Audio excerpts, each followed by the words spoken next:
Once there was fierce-looking lion named Leo. Caught in the hunter's snare, the mighty beast thrashes, desperate for freedom. A small creature hears the lion's cry, her heart filled with courage and compassion. The danger grows, the lion's roars echoing through the woods, a plea for help.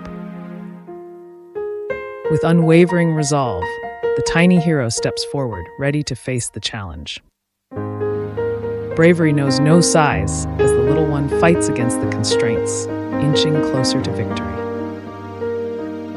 A glimmer of hope emerges as the bonds weaken, a testament to the power of unity. Shadows lengthen as a new threat looms, the danger drawing near with each passing moment.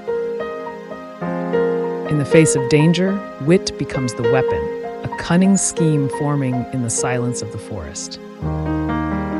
Liberation brings strength, a renewed defiance in the lion's stance, a protector ready to defend. Swift as a shadow, the little one moves, a force to be reckoned with, a guardian of the wild. Moral of the story: kindness never goes unrewarded.